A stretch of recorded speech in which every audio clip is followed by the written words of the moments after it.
Hello दोस्तों, मैं हूं रजत। दोस्तों, आज के इस वीडियो में हम चलने वाले हैं उस स्थान पर जो कि शिव भक्तों के लिए किसी स्वर्ग से कम नहीं है।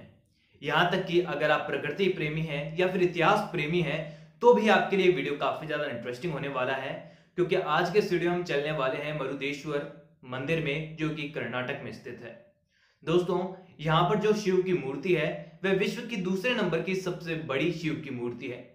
इसी के साथ ही यहाँ पर जो गोपुर बना है वो कुतुब मीनार के बराबर हाइट वाला है। और इस मंदिर के धार्मिक महत्व की बात करें तो आगे हम इस वीडियो में जानेंगे। तो दोस्तों, सबसे पहले आप इस मंदिर के दर्शन कर लीजिए और उसके बाद मैं आप सभी को बताऊंगा इस मंदिर से जुड़ी एक सबसे महत्वपूर्ण कथा के बारे में, जिससे आपको साफ हो जाएगा कि आखिरकार मैंने इसे शिव भक्तों का स्वर्ग क्यों कहा है। मरुदेश्वर, कर्नाटक।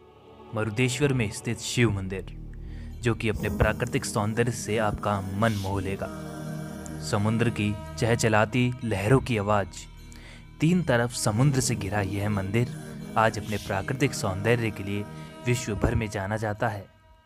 तस्वीर देखकर लगता है कि जैसे मंदिर को रंगों से भर दिया हो, लेकिन यहाँ पर स्थित 123 फीट की शिव की मूर्ति विश्व में अपना दूसरा स्थान बनाए हुए है।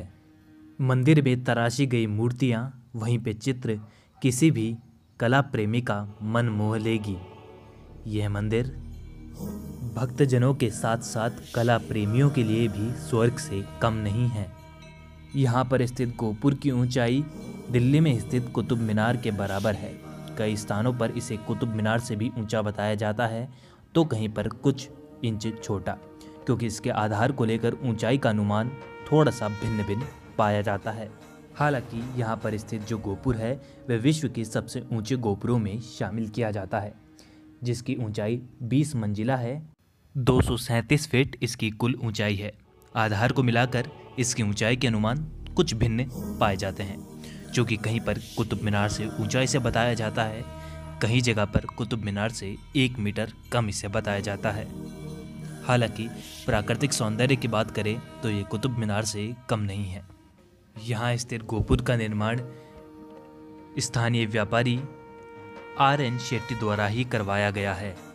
तो आइए आगे जानते हैं इसके धार्मिक महत्व के बारे में। देखा आपने, वाकई में प्रकृति के महत्व से देखे तो ये मंदिर इतना शानदार है, भक्ति के माध्यम से देखे तो भी ये अद्भुत भक्ति का केंद्र है, और शिव भक्तों के लिए तो किसी स्वर्ग से कम नहीं है।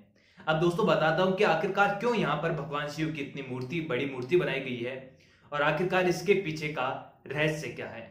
तो दोस्तों, बता दूं कि भगवान शिव के आत्मलिंग की कथा तो आपने जरूर सुनी होगी, जहां पर दोस्तों रावण काफी बड़ी तपस्या करता है भगवान शिव की, और उसके बाद भगवान शिव जब प्रकट होते हैं तो वह उनसे आत्मलिंग की मांग करता है कि आप जो आत्मलिंग है आपका वो मुझे दे दीजिए, ताकि मैं उसे लंका में स्थापित कर सकूं, और उसके बाद मैं आपकी और भी अच्छी खासी पूजा करूंगा और आपकी तपस्या कर सकूं।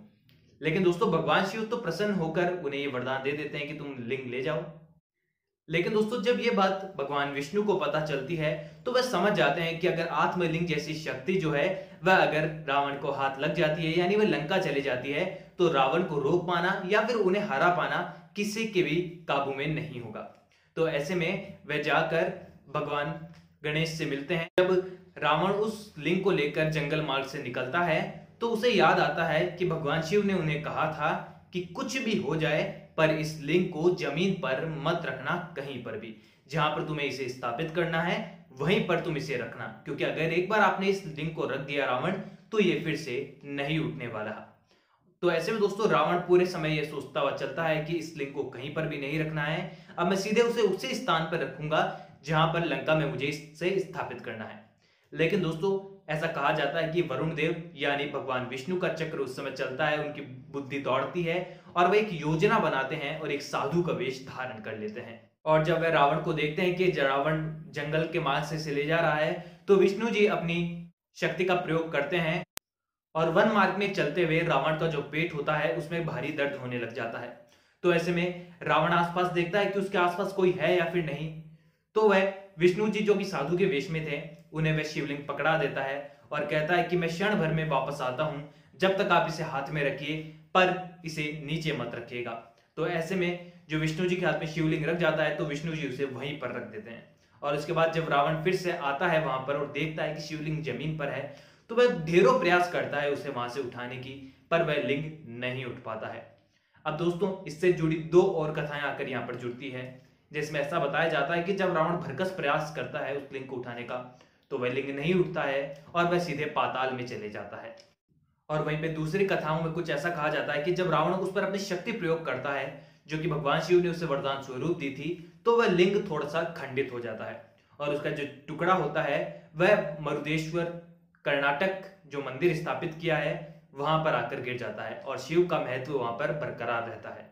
तो दोस्तों अगर मैं ऐसा कहूं कि भगवान की जो आत्मलिंग है उसका ही अंश है मरुदेश्वर कर्नाटक मंदिर, तो ये गलत नहीं होगा, क्योंकि यहाँ पर भगवान शिव के जो आत्मलिंग है उसकी शक्ति विद्यमान है, उसका आशीर्वाद यहाँ पर विद्यमान है। और यहाँ पर जो भी व्यक्ति सच्ची श्रद्धा से कुछ ये मांगता है भगवान शिव से, तो उसकी मनोकामनाएं जरूर पूर्ण होती हैं। तो दोस्तों कमेंट बॉक्स में जरूर बताइए कि आप कभी भी इस मंदिर में जाने वाले हैं या फिर नहीं जाने वाले, और क्या आप भी इस मंदिर में जाने की अपने परिवार के साथ प्लानिंग बना रहे हैं या फिर नहीं। कमेंट बॉक्स में जरूर बताइए और इंस्टाग्राम पर भी अपने ओपिनियन मेरे साथ शेयर कर सकते हैं, जिसका लिंक भी आपको डिस्क्रिप्शन में मिल जाएगा। और भी अपडेट्स के लिए जुड़े रहिए ताकि और भी अपडेट्स आप तक पहुंचती रहेगी, और बेल आइकन को दबाना ना भूलें ताकि जब भी कोई वीडियो आता है तो उसके नोटिफिकेशन पे आपके पास पहुंच जाएंगे। अगली वीडियो फिर से लौटूंगा, जब तक लिए थैंक यू दोस्तों।